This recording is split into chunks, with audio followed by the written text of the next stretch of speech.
All right, we are live. Welcome to Off the Wall Novels with special guest Noah Clemens of Everyone Who Reads It Must Converse in a crossover episode about Infinite Jest. Boom. All right, so Noah here just finished Infinite Jest for the first time, and this is a book that I've had the opportunity to read twice now, and so we wanted to do kind of a loose conversation just about this amazing book and our reactions to it. So welcome, Noah. Thank you, Daniel. It's awesome to be back hanging out with you. It's good reading and good conversations over here at Off the Wall Novels, and I try to do good stuff on my channel as well. Infinite Jest is something that I, like you said, just finished reading. Didn't really know what I was getting into. I don't think anybody ever really does with it. It's so much on its own level. Just hearing your reactions on your channel and in the voice messages you sent me, it seemed like it was like a toll that it was taking on your life. Like you seemed like worn out. I remember Oh, you it like, definitely was so much that I was kind of keeping in my head in the read that I didn't do much else. I didn't make much content. I wasn't reading anything else. I wasn't able to really give. I didn't want to give to anything else. I wanted to really, try to understand what was going on. So, because you and I kind of read it at different periods, because you're obviously a much more experienced reader than I would have been when I read this when I was like 18. And so, did you feel like in one read through you got a kind of comprehensive view of what he was going for? Obviously, you can't get everything on the first read, but like, what are your thoughts on like this as a whole before we get into like nitty gritty? Yeah, take a look at the whole wood before we examine individual trees if we can. I don't think that I could say with any confidence how much of it I think that I got, because it's just there's so much. There is some kind of wonderful themes and like arcs that run through it, but there's so much detail to the story that individual narratives, individual plot points, or even phrases that contribute to it, all of them have a tendency to get lost or muddled in the overwhelming detail.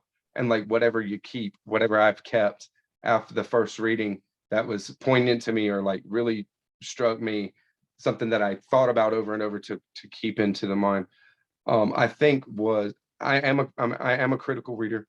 I think that I did a fine job, but of course I think I could listen to anybody talk about it who's read it more than once, and the kind of things they're going to say are going to blow my mind, are going to push me, or expand me even more, because there's so much to it. I saw the narratives complementing each other so much. There's so many little plot devices, even like somebody losing their legs, for example, and it plays out between multiple different characters that seemingly don't have any connection, but that's in there or something. It's just weird. These kind of there's so many smaller connections like that, and then larger connections as well. So it's wild. It's amazing. Yeah, it is truly overwhelming, just the amount of detail and how he connects all of these threads just barely. Like it's almost like he just makes just enough of a connection between these different plot points for you to piece it together if you're like really paying attention. And the rest of it, it's not that it's filler, because it's all extremely valuable information, but he somehow makes this compelling story the least important part of what's going on in Infinite Jest, with Hal ending up holding himself's head with the entertainment in it, which is, I guess, like chronologically one of the last things that happened. I don't think it's the very last, but one of them. And these like pretty wild cinematic moments are just kind of peppered in there, and then the rest of it almost gets into like essay format, and these like I think that's one of the things that really struck me the first time that I read it, is that there was narrative action, and then it would just be him like talking to you about like values and observations that he had taken from being in Alcoholics Anonymous in Boston. Right.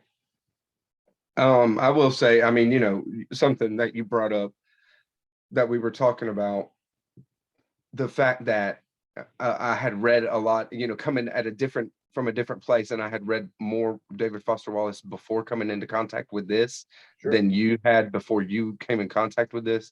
I will say that I didn't expect David Foster Wallace to do. I didn't expect what Infinite Jest is. Of course, there's a lot of sadness and a lot of, this kind of hypercritical melancholy or malaise that comes through in David Foster Wallace. But there's so much humor in David Foster Wallace that, there's stuff that's outright comedy. The Broom of the System is a wonderful example of complete comedy. It's wonderful. Infinite Jest is like the saddest book that I've ever read. Really? Period. Like, it's so sad. And even in the group, I read it with a group of people, so I've gotten more out of it because of that as well, just having conversation through reading it. And when some of the people would point out a joke and something that was really funny, there's a lot of funny parts. David Foster Wallace is very funny, but it in no way overshadowed or even held a candle to the depth of pain and giving up on life. Wasted life is a wasted life is something that is explored big time in Infinite Jest, and it's so sad. It was hard to get through, but the AA meeting stuff and Don Gately's character ended up being my favorite parts. I resonated with that, or got more out of those sections, so much more than I ever got out of the Enfield Tennis Academy and Hal's story, for example. I get more out of Hal's family and the kind of crazy stuff involved with his family and his father and the tape and Joel and all that than I ever got out of Hal and his own descent or his own addiction, kind of taking hold, something like this. Gately was a far more relatable character to me, I guess, than this, yuppie, antisocial kind of almost rich, whatever. Sure. Well, that's interesting, because I had almost the exact opposite experience, because like I went to an all boys prep school and have always throughout my life been like prone to social isolation, and I've had many issues with marijuana in the past. And so when I read this when I was 18, is I don't know if I've ever identified with a character more in my entire life. That being said, though, I think that within the Alcoholics Anonymous parts, I don't know if I've ever been more uplifted by a book, because he offers this moral advice and then packages it in such a way that is like targeted at someone who is like hyper intellectual, very lost in their own thoughts, Right, addicted to right, themselves, and it the whole process of him, you can really see David Foster Wallace outside of the story trying to wrestle with his own mind of being like, just accept the cliche, don't right, unpack it, don't worry right. about it too much, just like just go with it. And then that, especially within this postmodern framing where you're not supposed to believe in these overarching morals and everything is supposed to be contingent, and knowing that he was interested in that kind of thought and interested in that kind of fiction just really makes this entire like other layer inside of the book that's going Yeah, on with the author. for sure. And he shows it so well. Like, I mean, he the David Foster Wallace loved cliches and the truth, the capital T truth, like the ancient wisdom truth that's in these cliches. He loved it. And the one liner, what the hell is water, is Sure. uh is in Infinite Jest, repeated twice at least, in two different parts. This kind of this joke, and it's not completely unpacked, but of course we David Foster Wallace lovers know he unpacked it in his commencement speech to Kenyon University. That's a wonderful speech. It's amazing. And it just shows how much he was aware of these cliches get played out, but they are of life and death importance to people. And I think he frames recovery and packages it in so many ways that so many people are going to resonate with it. And he takes it as far as he can in the way that he would kind of fight against it. David Foster Wallace is so good, especially in Infinite Jest, with these conversations where both of the sides are not really even having the same conversation. Mm-hmm. They're talking with each other, but they're not talking about the same things, and they're not commenting on what each other is saying. They're waiting politely for each other to finish. And it's like, it's progressing, but in this surreal kind of way, the conversation is going. And was a master at breaking down like a psychotherapist or something like this and their methods and this kind of thing. So he does this kind of stuff, but in Infinite Jest, all internally. It's all so much internal dialogue of these characters, their motivations and why they do what they do.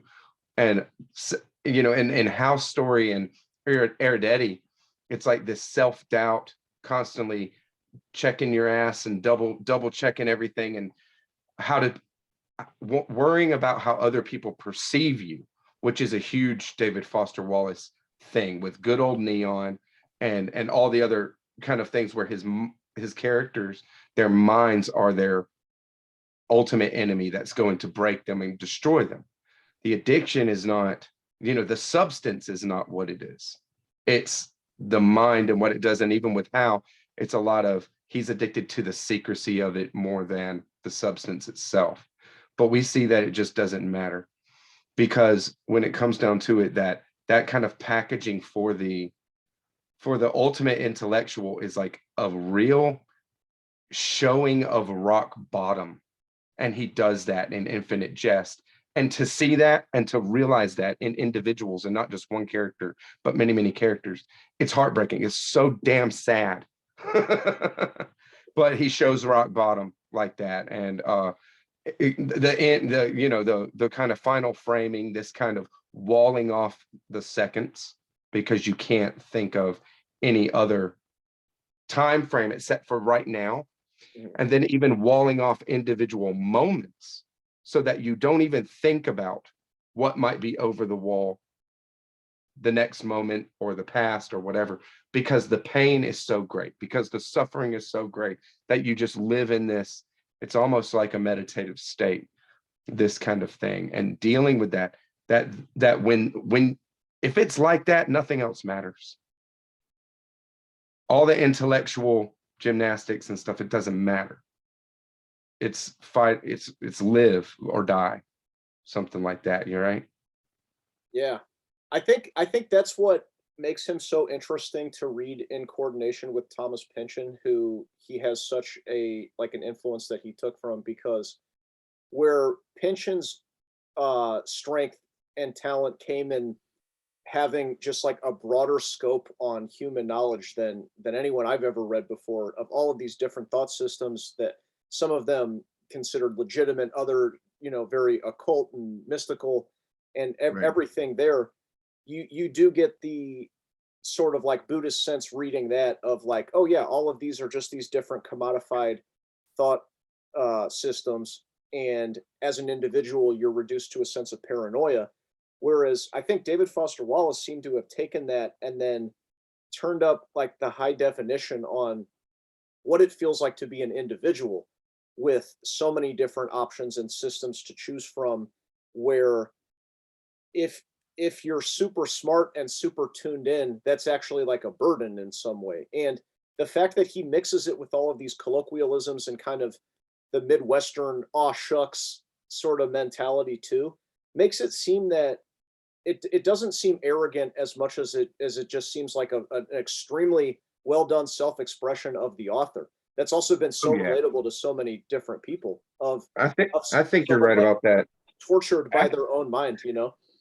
Yeah, after I read this, I did watch some of the reviews on Infinite Jest that I didn't watch before I read it, you know. just Sure. to hear some of the stuff. And it really is like, I didn't see it as like peacocking or, showing yourself like that at all. Um, I think Leaf by Leaf had said that, Chris V over there. Sure. And it's just he was showing what he did. I didn't get 50% of what Infinite Jest is doing, because there's his whole structural aspect of it. Oh yeah.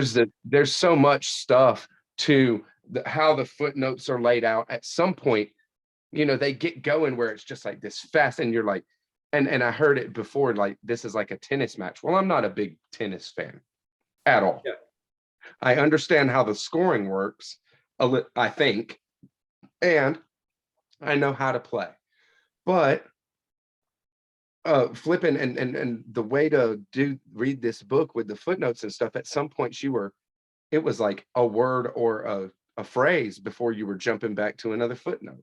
And it was like that really quick, and then it would space out a little bit.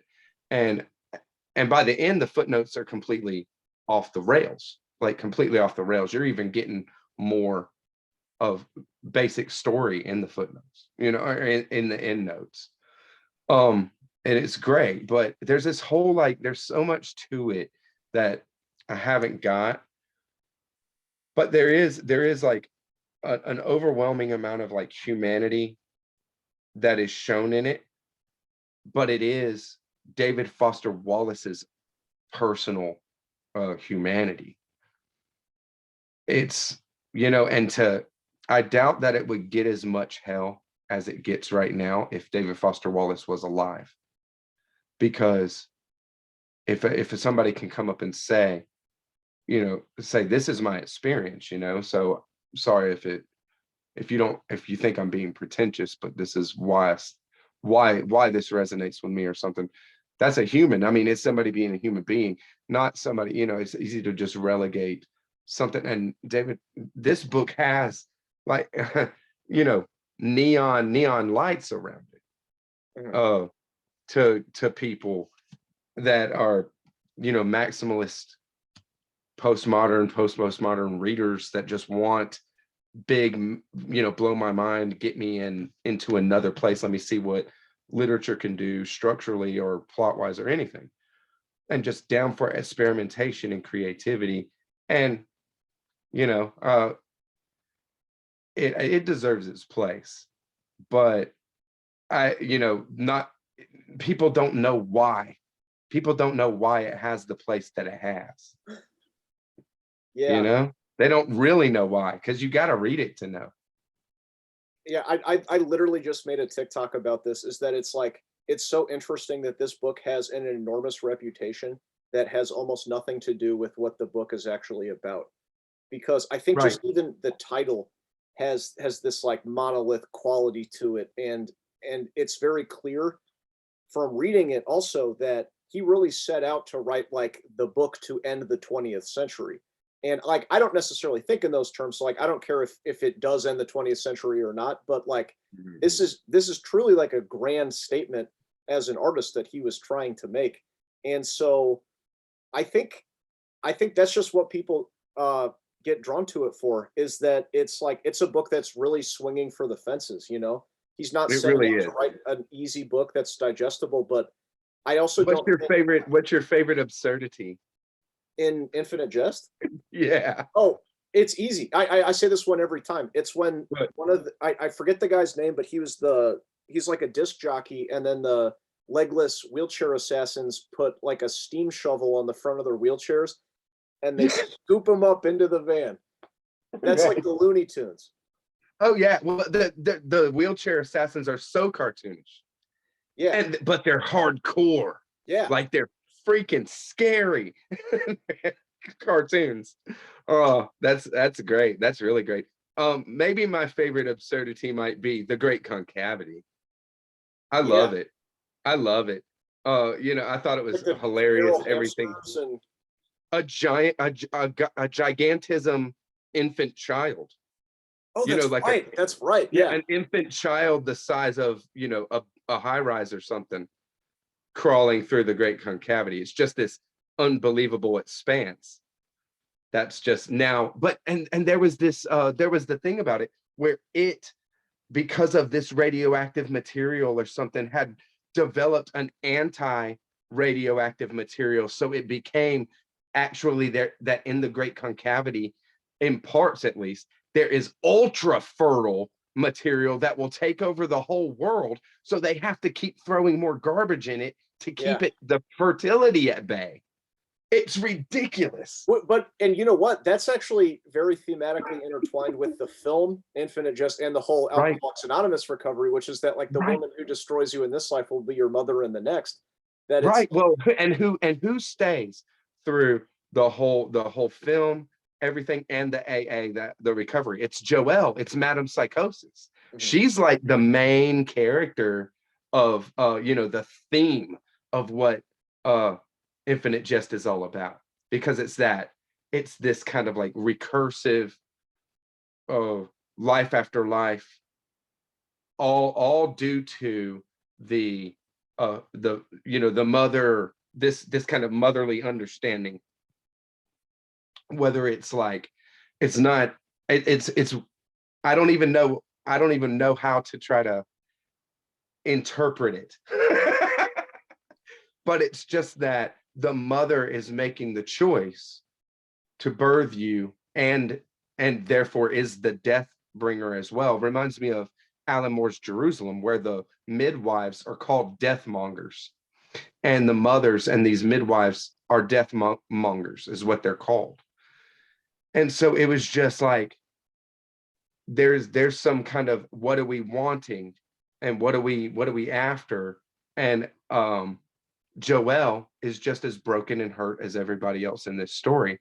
Joelle is Madam Psychosis, like, so the one that acted in the film and also is now just in the recovery. It's so sad. Like, what is, no, you just, there's nobody that you even look forward to saying, where are they going to be, or what is their life projected at all, with any kind of positivity, or any kind of desire to even care, really, except for Gately and Hal. You know what I mean? Like these two that, like, well, but I would put one exception to that too is that Mario. I feel like he's considered not that he has an easy life by any means, but I feel like Mario is considered the sort of like heart of yeah. like he actually has a positive outlook. He doesn't Well, seem and to see, be and anything. Mario too, yeah, and Mario too, but Mario is what? A mentally deficient, a mentally handicapped child. This is Hal's younger brother, Mario Incandenza. And so it took me over half of the book to realize that Mario had a mental deficiency, right? Mhm. Like Mario was like just there and a helper and part of the family and But then whatever. also And then, like very physically deformed too. Like he has like a tentacle, and they say that like he is his like fontanelle is like caved in, and he's like I would imagine probably only like 3 feet tall or so. I don't remember specifically, but like he's extremely physically deformed. it's crazy.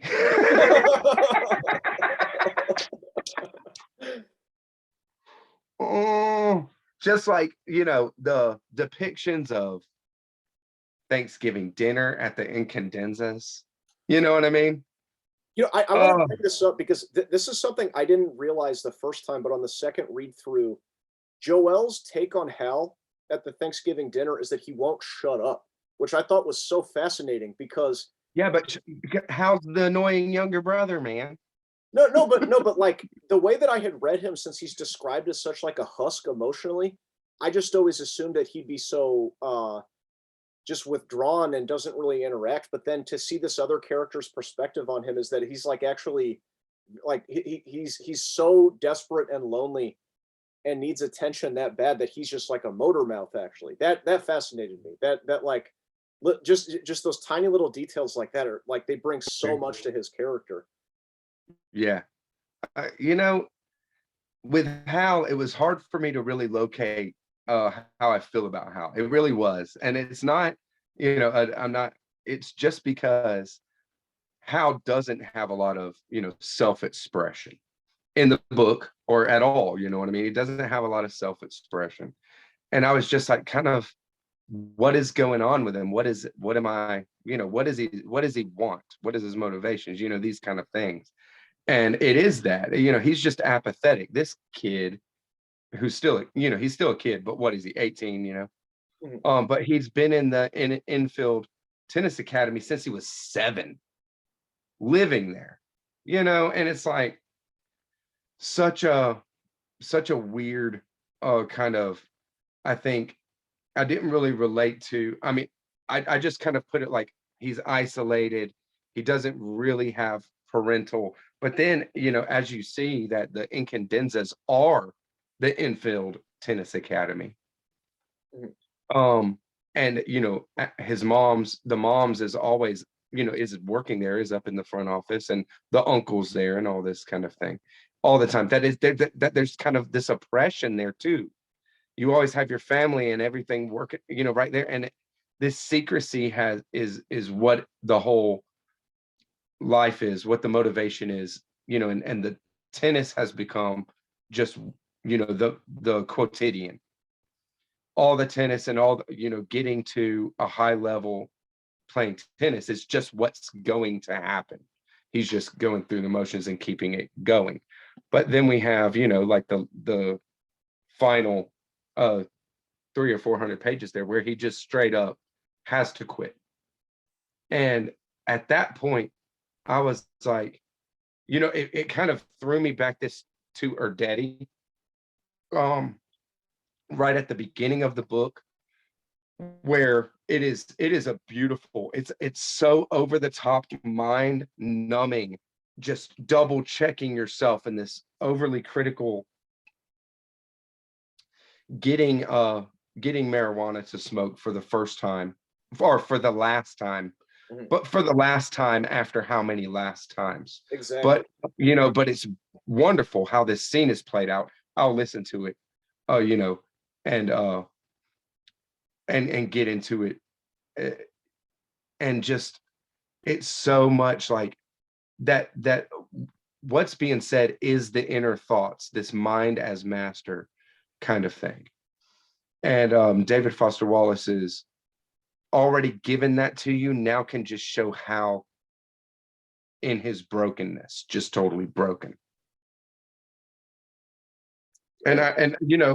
I didn't really, like, I wasn't there with Hal, but I had to like fall back on a lot of other stuff that's in the book to understand that this is how, on the first fall, what could be many falls in his life, he could be, end up like Don Gately, for example, or somebody like that.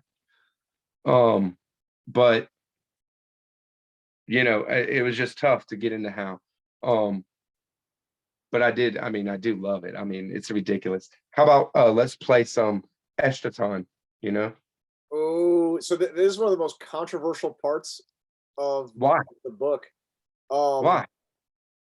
I I don't know. Because you don't play war games on a tennis court? You don't play war games on the tennis court. I don't do anything on a tennis court.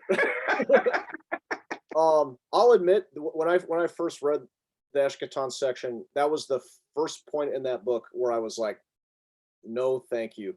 I I Wow. just I just thought it slowed everything down. I did enjoy it more the second time, but it Yeah. just seemed, I don't even know if I could analyze it off the top of my head. I just remember it being like one of my least favorite parts of the book. Did you enjoy it? Really? Yeah, Yeah. really. Well, Yeah, yeah, what yeah. do you like But about it? I'm curious. because it's so absurd and over the top, and I saw very quickly off the rip, this might be a thing that you can point to exactly as to enjoying it, because I have read other David Foster Wallace, that right when the Eschaton scene started, um once I was like a few few pages in, I started seeing what David Foster, that he was building this thing and gonna take it to to as far as it could go. And I was down for it. Like right when I started seeing what he was doing, I was down for it, and I was pushed. Like, I got into that part because because it's just nuts. And yeah, it slows everything down. It's ridiculous. It's crazy how it, you know, is just there's rules upon rules upon rules and under, and it's just this speculative communal game that they're playing that just almost is a social construct, and a tradition. There's a tradition built up, and it's just so big. It's wonderful, and then it just disintegrates into war. It's some Dr. Strangelove. Yeah, you well, know 'cause don't they all like fight at the end? yeah, Doesn't it all yeah, it falls breaks apart down like, into all out fight, and then I mean it's like an unprecedented state of affairs in this. It was so wild, like full on over the top, full on crazy. I was super down for it. And if you are slogging through that, it's gonna suck. It's gonna take up a lot of, it's gonna slow down the narrative. But I was, reading intently through that, sure. even though I could not tell you, a probably a third of the rules and what I read there. Yeah, But it's just the amassing it, right, that part, that kind of thing that David Foster Wallace does with like what he did with the Eschaton game is what Gaddis does, building something really big that's full of chaos. That's such like a mountain, but it's made up of chaos. It's made up of entropy, and it's just waiting to fall and crash on everybody and everything else, that kind of thing that it doesn't make sense from the start, but we've already given it some value. And now that we've placed some value somewhere with it, you know, you got some skin in the game, and we don't want to see this thing crumble, but crumbling is what it's meant to do. what it's awesome. okay. I It's think awesome. that's a pretty good defense of the Eshkatan section. I'll Yeah, file that away for maybe a third read at some point. read What it fast. Just read it fast. Oh, I was reading it fast, trust me. um I did enjoy it more the second time, but I wanted to ask you, what did you think of himself's filmography? Because I remember on both reads, um, the one that sticks out the most is it's like a conceptual film where you just point at a name in a phone book, and that's the film. It's like it's currently going on right now. It's the truest art because like there's no fourth wall to break. It's just going on Right, at a completely different thing, and then one where like there's an audience full of eyeballs and then the people on stage like humiliate themselves in order to appease the eyeballs or something like that, and just these like actually like very meaningful premises, like you see the theme in all of these, like they just jump off the page, but at the same time they're too much and just so navel gazing and pretentious, and like it that's what I wish people who hadn't read this book were more aware of, is that that book is or Infinite Jest is very much in dialogue with the kind of hyper conceptual postmodern everything right, is a symbol kind of writing, you know? right. And dude, David Foster Wallace was so aware of all that, all of the landscape that it was that he's putting this out there into, but also his own motivations, his own like kind of failings, it could be said, Sure. not having a not ha- limits to having a broader perspective or something like that. It might be said, something like that.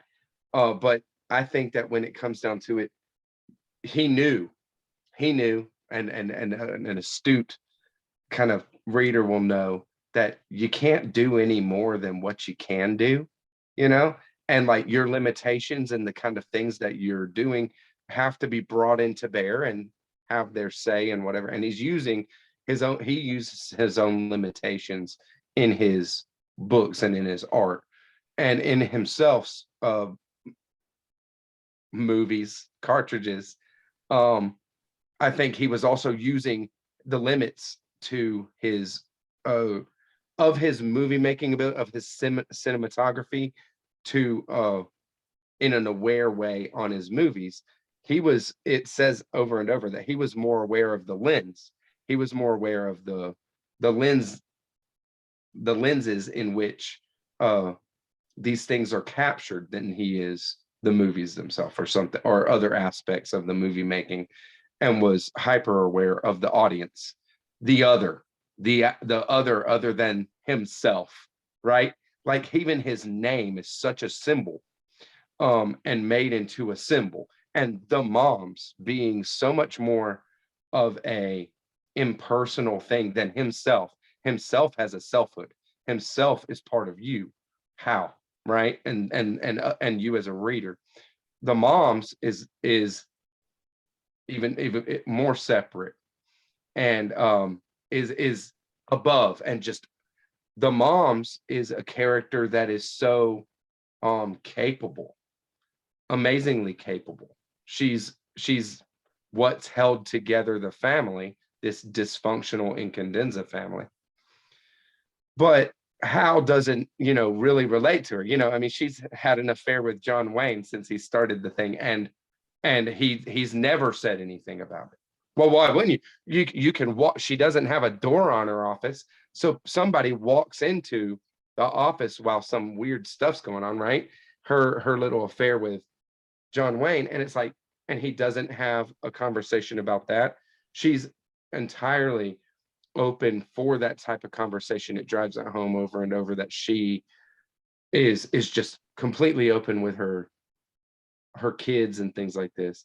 And so Hal being withdrawn, her being the moms and this kind of thing, and himself being, it's so, there's so much symbolism, and you get, as the only dialogue left is you reading the book Infinite Jest, which is actually the name of the cartridge as well. So what is that? And then you're figuring out, what is that? Like what is that? What is even all this about, in a way? And it turns out to be Joelle, the most beautiful, woman in the world, playing the role of the mother, playing the role of the sweetheart that you haven't seen in years, or some, whatever. And they're going around the turnstile, or a revolving door at some points, just saying hey to each other. It's just this kind of fun serendipity kind of rom-com thing.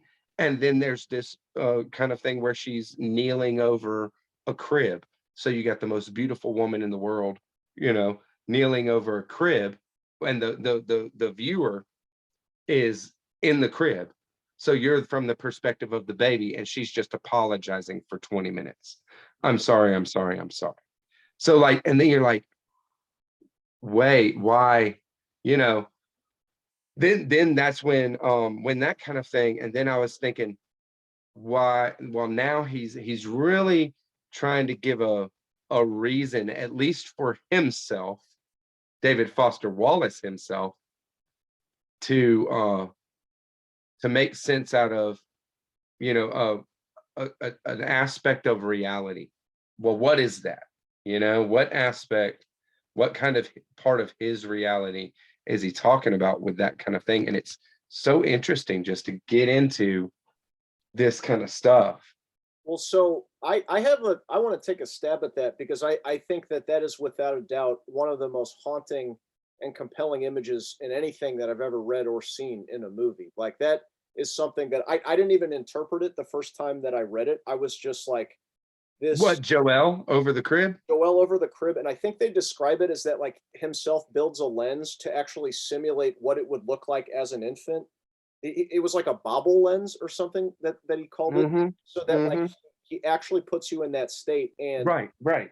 correct me if I'm wrong, but hasn't her face been splashed with acid at this point? I didn't realize. I assumed no, because Okay. Oren was dating her, right? During Oren the was filming? dating her. Hal was like before he went to the tennis academy. So he's like 6. Mhm. He's a kid. So Oren is dating her, and they're at Thanksgiving dinner. And that's when Oren is dating her, that's when himself is using her in the films, Okay. So but or soon after. But when did the splash, when did the acid happen? I don't know. It Okay. doesn't really. In either case though, because whether or not it's there at the time of the filming, what I take that image to be, or like what I've pieced it together since reading it, is that I think that that's tying back into that um main theme of like the woman who kills you in this life is your mother in the next life. And so then she is like the mother who has basically created the desire dynamic that makes you addicted to things in general. So like it's kind of laid out in the almost like platonic conversation between Marat and Helen Steepley in the desert when they're talking about Helen of Troy, but like the woman who's so beautiful it launched 1,000 ships. And Helen Steepley's like, oh well, but what if you just can't help but be hopelessly drawn to something because you love it so much, you have so much desire. And then Marat is like, oh well, in that case, you are a slave to yourself, you're a slave to your own desire. And Right. so what I take the film to be is that like they're taking this beautiful woman and almost drawing on like an Oedipal complex of like your mom is what teaches you a sense of romantic desire toward the other women in your life. And so she's basically apologizing to you for being like, it's bigger than the both of us. Like I didn't want to do this to you, but this is what I had to do, you know? Nice. And Yeah. then I don't know what it means though, the fact that that's couched inside of this film though, because that's not the Yeah. image of the book. That's the like constructed image of this conceptual filmmaker within the book. Yeah, but that film is the film that is the desire to end all desires. There's something about the film that satiates even the desire to live, to where you don't even desire to live anywhere. You don't desire anything except the film because it takes care of everything. So what would that be? I mean, it has to be an ultimate euphoric enlightenment experience, this kind of thing. But where would it come from? Like having everything justified and also, you cradled and loved and held. You know what I mean? Yeah. Like the whole gamut. It would have to be the whole uh all satisfaction or something. So with it, I don't know if I knew I did assume that with the filmmaking that she was wearing, that she wasn't in the veil. But it does make it is so interesting that Madame Psychosis, the most beautiful woman in the world, throughout most, if not all of the book, is covered in a veil. Not because she's hiding her beauty, but because her face is the only part of her that is deformed now. And then it's like, what is, you know, what it, what's the point? What's the point? Like that whole of the big, of Infinite Jest, or what David Foster Wallace was doing, I think is multifaceted. And I think it's Oh, sure. big, like big and multifaceted. So it doesn't serve to kind of like want a reductive answer to that, but that's what people that, are gonna give Infinite Jest a lot of flack. That's what they're gonna say. And yeah, I mean, there's a lot to criticize. I wouldn't ever say this is like a perfect book, Oh no, it's you know. grotesque. It's like an entirely Right, it's a right. pile of something. Like it's Dude, in the middle, dude, three people were saying, they were ahead of me in the reading group, and they were like on page 3 or 400 when I just was like at page 100. And I'm like, don't worry, guys, I'll catch up. I'm a quick reader, quick enough. I mean, I had given myself 2 months to read it, mm, so I wasn't worried about it. I said, yo, I'll read it. I'll catch up, no worries. yeah, And by the time I read 400 pages, it felt like I read 1,000. yeah. And then for like 400 pages in the middle, maybe 500 pages, it's such a mess, like how it's jumping. And you don't even get segues between different storylines that are happening a lot of times.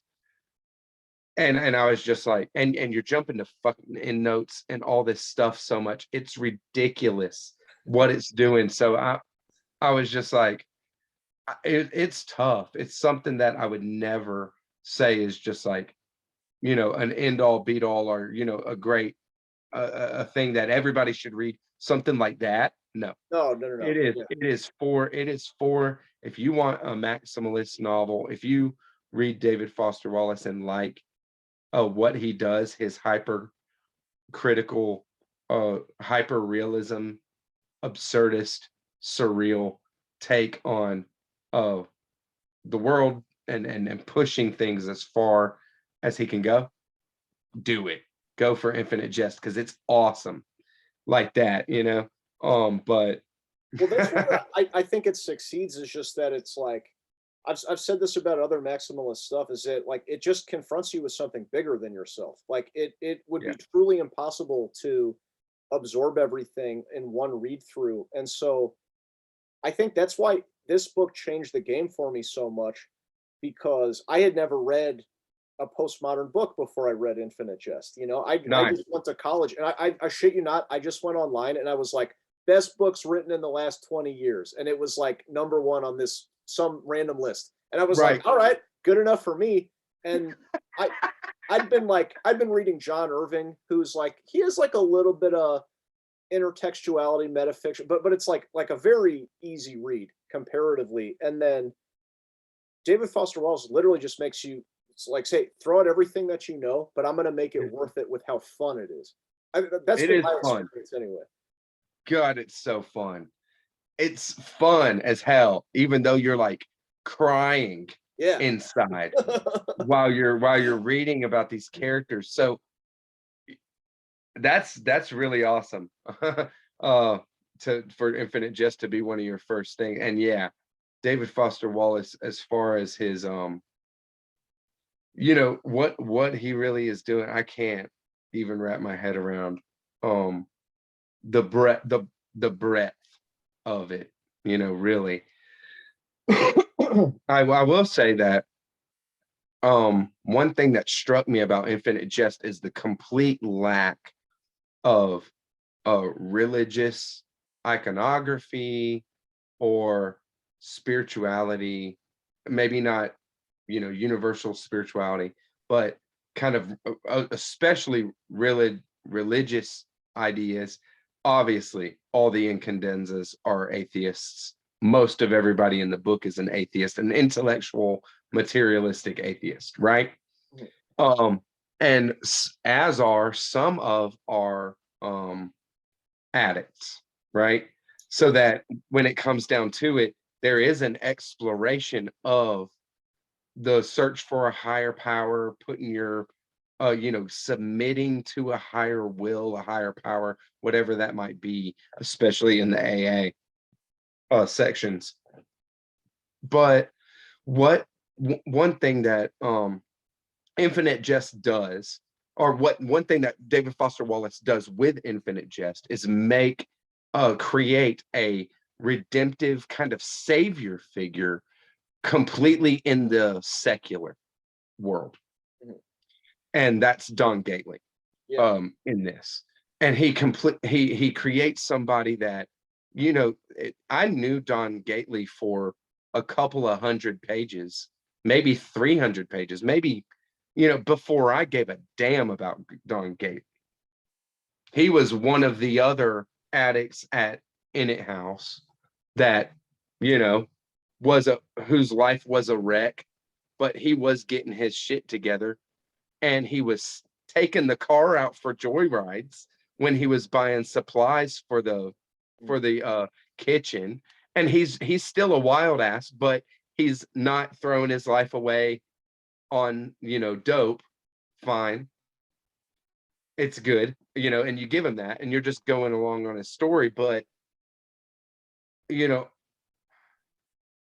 there's something to be said about throwing characters and people, because these you know, at least symbolically represent, which David Foster Wallace was really aware, real people, throwing somebody into um a complete, unbelievably painful and suffering kind of situation, a hardship that you don't know if you yourself um would come out on the other side, you know, just an unbelievable amount of pain and hurt and this kind of thing. And that kind of thing, I don't think I've ever been through something that really did it the way that David Foster Wallace does it, because with Don Gately's story, there's amount of pacing to how deep you get into his depravity. You don't get his ultimate depravity until the end Right. of his story. Mm. And you start off with his trying to recover. I love the scene where, he goes to one of his first meetings and they're all hugging. No, they go out to another, In It House goes out to another group and they all hug. Like at the end of their meeting, they all hug each other. And he kind of goes over to the side and he's standing off to himself and he's like, don't this big, thuggish kind of African American guy walks up to him and he's like, "Hey, Don Gately goes, hey, I'm not a hugger." And the guy goes, "Oh, so what? You think I'm a hugger? You think I'm somebody that walks around hugging people all the time? I just want to hug people. I ain't no hugger. This ain't me living my best life right here. I'm doing this because I care about you, you care about me, and you get over here and give me a hug, or I'll rip off your head and take a crap down your throat." Oh, that's right. That's right. Right. And he says that, and it's just like, this is Don's path. Him understanding that this person doesn't want to hug him any more than he wants to hug him. But connection is essential. David Foster Wallace, all these characters are islands of consciousness unto themselves. It's so sad how isolated everybody is in Infinite Jest, and constantly a lot of the characters are fighting against connection with people. They're actively avoiding connection. They call it interfacing because they can't even call it conversations anymore. Everything is so effed. Yeah. And in this, you fall in love with Don Gately in a way, because he goes through an ultimate, he does commit some kind. I mean, David Foster Wallace does it so well, because there's a scene of self-sacrifice where Don Gately actually does put himself in a death situation where he could die for another person, a horrible person, for somebody as a reader you don't care about, and you're like, he's a bad Randy dude. Lenz, right? Lenz, right? Oh, You who's don't. such a dirtbag. Yeah. He's such a dirtbag, and Gately puts himself on the line. He could die for this other person, and you don't want it. And then afterwards, you just hoping that he doesn't die. And then he's met Joelle in this recovery house, and you're just like hoping. There's some reason why you're hoping. And I'm like, where is this hope coming from? What has David Foster Wallace done to me right now?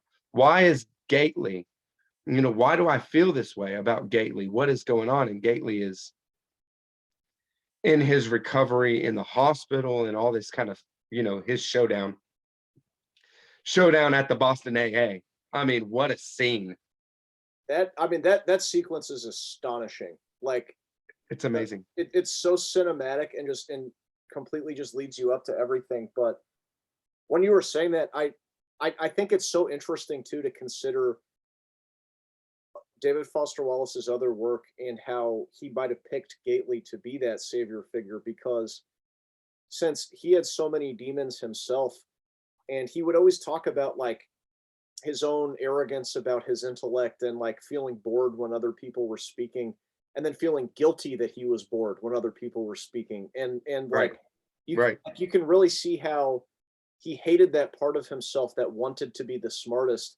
And so like I think that's why Hal ends up like bleeding like a goat at the beginning, and like he just loses all contact with people. And so this, I see Gately as David Foster Wallace's like own wish to be like, if only I could be like simpler and just appreciate a rule for a rule's sake and not question it and not over intellectualize it, and to actually like want to be emotionally present with other people, because Right. that's what it ultimately is about. with Right. all of these different addiction issues is that willingness to be present and open. And one of my favorite lines in the book too about the Incandenza family is that like they confused overt eccentricity with openness. And so like they thought if they Right. were big and eccentric, then that was the same thing as really being present with someone else. And that resonated with me so much. I've done a lot of like performing in my life and been in theater and film and stuff like that. And there is like a super intense loneliness that comes along with being really big and fun, but then just realize you were talking past each other and like you're Right. so desperate for that connection and it's just not working out. Right. Right. And that talking past each other, that's what I'm talking about with like his uh deft ability at conversations, sometimes between people that are trying to figure each other out. I think of Marath's conversation with this woman. I don't know who he's talking with somebody from the In It recovery house, Oh, it's somebody in, Kate Gompert, I think. yeah, and he's telling her his wife's story, Yeah, yeah. right? How she's Yeah. like in the And, hospital and or something, or like well, and no, yeah, well, he's telling how he met her, and it's ridiculous. It's one of the most absurd things in the world. In the book, like his wife is her part of her brains are spilling out and being caught in this receptacle oh, or that's something, right. you know, and yeah, and she just like she can't talk, she can't move. It's so weird. Everything's so weird. And she's convinced that he's an addict, right? But Yeah. he's really the wheelchair assassin. If anybody hasn't read it, that is still listening to this. There's no way. There's no way if you made it this far. But I'm like, is this a lie that Marath is making up, or is this the actual story of his wife or whatever? But he marries her. He talks about their wedding as he, pulls her down the aisle as a vegetative uh wheelchair bound woman. It's ridiculous. It's totally ridiculous. And she's like, oh, you saved yourself from recovery. You saved yourself from being an addict by um being a hero, by marrying this woman and being a hero. And he's like, no, and it's like, and he's talking about their relationship, and they're both completely on different levels with what they're talking about. It's wild.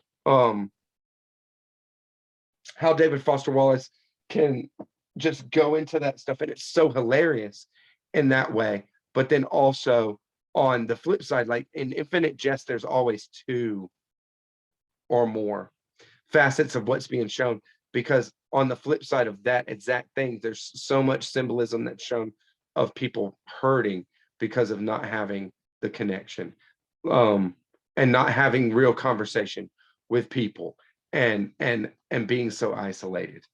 And it's just like, man, I mean, it's wild. I can't wait to reread it. I really will. um I think what I'll do is maybe just kind of um go through, and I mean, I started rereading it. I read the whole first part again. How, the year of the trial size Dove Bar. Is Sure. that the one that is the first chapter or something? Or I won't check it The out. Yeah. Or he's in the it's admissions office, right? Yeah, the first, which the beginning of the book, which is actually the last chronologically.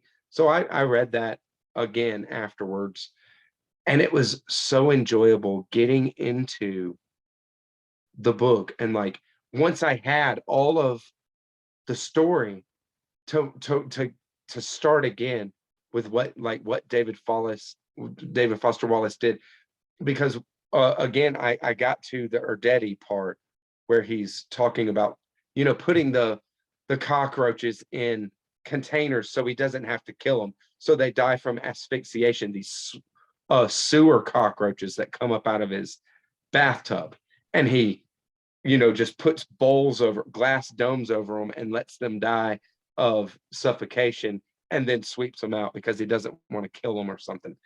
And it's so good and over the top, just this overthinking And one of the guys in the group that we read it with said that, David Foster Wallace is a great overthinker. And he really is. I mean, the overthinking is some of the best that you'll ever read. It's so wonderful because you laugh at it and you see yourself in it Oh my and you God, yeah. chastise it and you do all the things with it. I've heard people refer to him as like the neurotic whisperer because he's just so good at tapping into that, and you really just get this great sense of somebody who's obviously like very coddled, very privileged, very smart, but just a like mess, an absolute mess in their relationships, and they can't enjoy themselves. The main comparison I can think, and I don't know if Charlie Kaufman had read Infinite Jest, but have you read Ant Kind yet? I have not. Oh no, I mean, Seriously, right now. you're gonna love it, man. Like it I just all the books that you read. So like I won't love give I you love Charlie Kaufman. I love Charlie Kaufman's movies. I it's can't believe I didn't get to it this year, Antkind. make sure to read. I would put it in sometime in your 2022 because I'm doing it. the neuroticism of this main character is just hilarious. Like he just one tiny little detail. It doesn't really spoil anything. Is that Sure. he's a film critic, and so he watches every film 7 times in order to like really absorb it. And like one of the times is that he turns the projector upside down to see how gravity influences the narrative action on the film. Nice. So like that's kind of what you can look forward to in Ant Kind. It's just like it is goofy, and he like outdoes Yeah. himself somehow. But Well, I mean, and there's a lot of prescience in David Foster Wallace Infinite Jest. I don't think I wouldn't okay, I don't want to say there's a bit of prescience in Infinite Jest, and I don't but not a lot, but it's when he really pushes the satirical the satirical aspect of what he's doing, that this kind of um prescient kind of thing comes through, because there's this whole section close to the beginning, maybe in the first third of it, where it's talking about how they had rolled out these video phones. They rolled out, and it gets big into the industry and the commercialization of this and how it worked for a while, and then there was this backlash and what the industry did to offset the backlash. And why is because people didn't want they didn't want their face on the video. They were self-conscious. sure. So they started wearing masks, and then it keeps progressing to where then it's just an avatar. Mhm. So why are you calling somebody up and doing a video phone with an avatar? What you could just call somebody. So they go back to the original, and they just go back to voice phone like that. But that kind of thing, it was funny, and it was David Foster Wallace for sure. Total David Foster Wallace thing to do. But at the end of it, what does it really mean? He didn't have a real grasp of what the future might hold. He's just really pushing things to their limit. The kind of things that were pointed out is like kind of a digital. There's a pointing to a digital medium of media exchange, and also wireless phones, which all weren't, there when he wrote Infinite Jest. So, but it was really cool. That's why Uh, I think it is kind of a relief that he wrote it in the 90s because it doesn't seem to like really fall victim to a lot of the pitfalls of other people trying to integrate social media into modern movies and fiction. Because sure. as much as this book is about entertainment and about people being a slave to their own desires and that sort of thing, so much of it is really driven by the scenes and by these actual Right. interactions that people have. Right. So Well, I mean, dude, most of it really struck me more on the level of something like Kubrick's um kind of depiction of Clockwork Orange, because you have like, them racing down the street with a VW bug is on the road. And, the guy in the house is using the telephone. And this kind of retro uh sci-fi, kind of a Sure. Yeah. retro future. And that's Infinite Jest falls more in that kind of way back. It falls back to like late 80s, early 90s sci-fi more than it goes forward to things like uh sci-fi that is trying to integrate uh internet or a communication system that everybody has access to, and these kind of nets where there's like a governmental conversation going on, and you can, there's a lot of sci-fi that even has, predicted things like internet and things like a communication system. His characters and his world is very, very chopped up and isolated unto itself. Everybody, all things, even the cartridge viewing, it's a lot of this kind of private media consumption. It's so it's fun. It's fun in that way. That kind of thing was fun to me to experience, because who doesn't love some kind of future or kind of retro of future sci-fi? It was so good to kind of see how he plays these things. But there's criticisms there.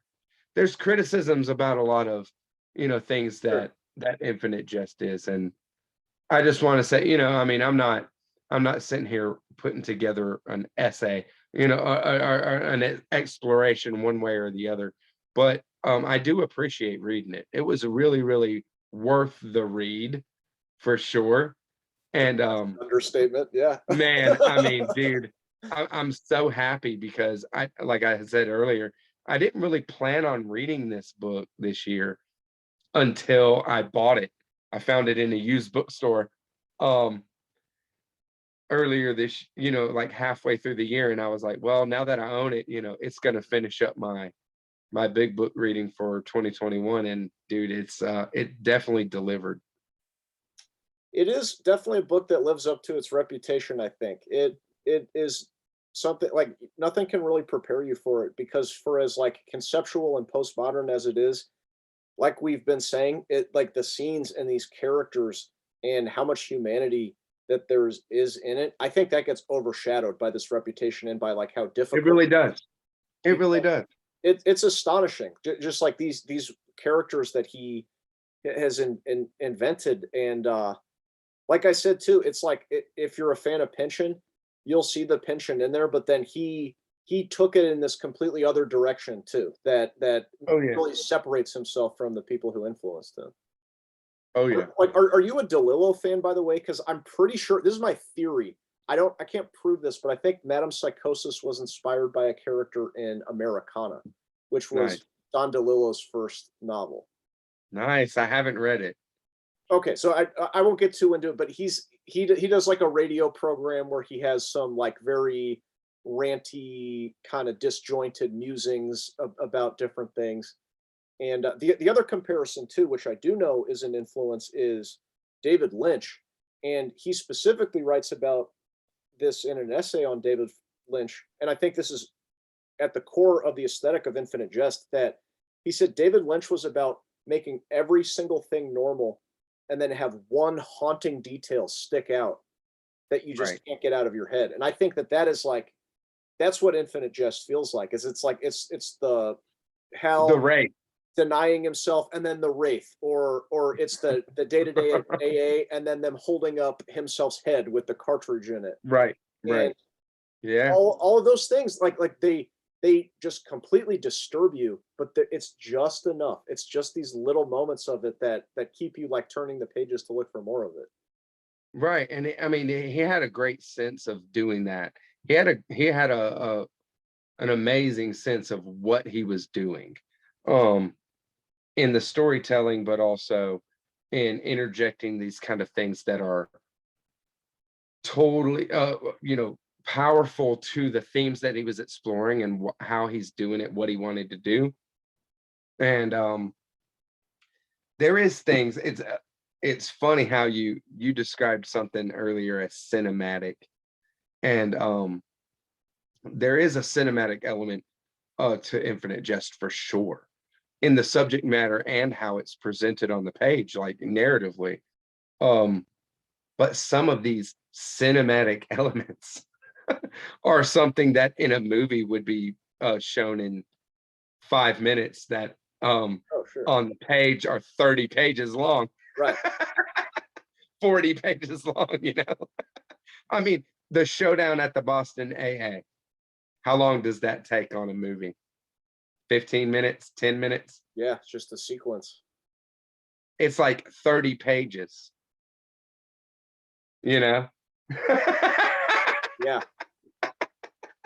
But you're with it. You're with it the whole, like, it You're doesn't with it, flow. and you're You're just like, but dude, yeah. and see, and I hate to bring it up again, but I'm gonna bring it up again because it's my favorite book that I read this last year.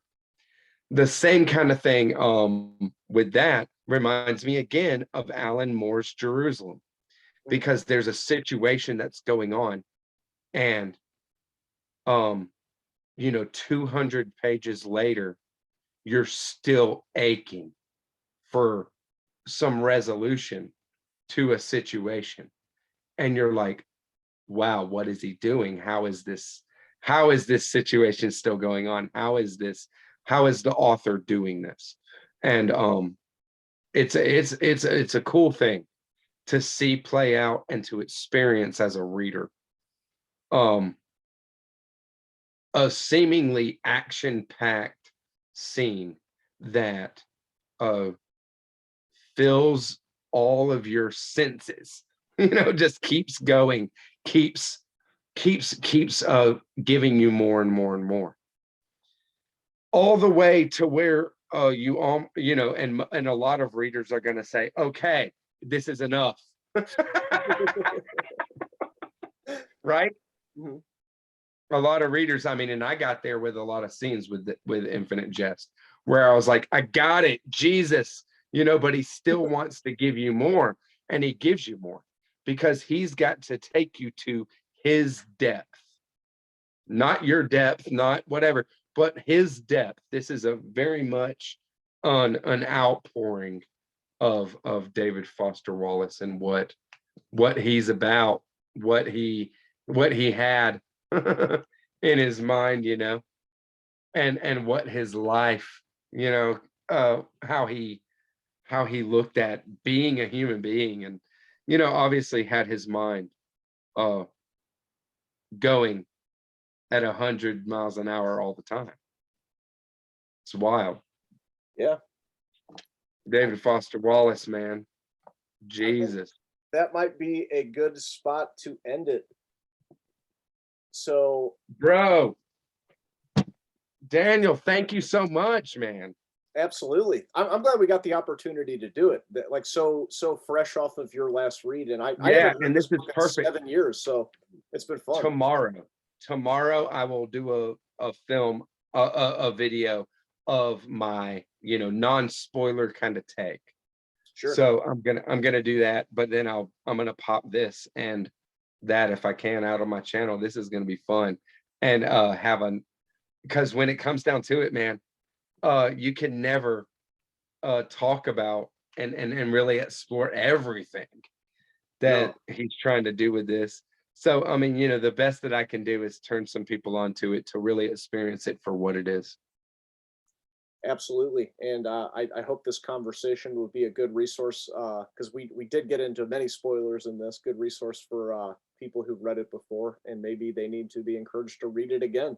Because Yeah. I'm not ready for a third. I plan on a third, but it's still too soon. 7 years is too soon. Maybe when I'm 40, that'll be what I'm ready for. Nice. Cool. Well, hey, I'm down for the buddy read when you are. That'll be my second time. All right, sounds good. You'll be the first person I tell. Very cool, Daniel. Thank you very much, brother. All right, signing off, BookTube. This has been Off the Wall Novels with special guest Noah Clemens from Everyone Who Reads It Must Converse. You all have a good day.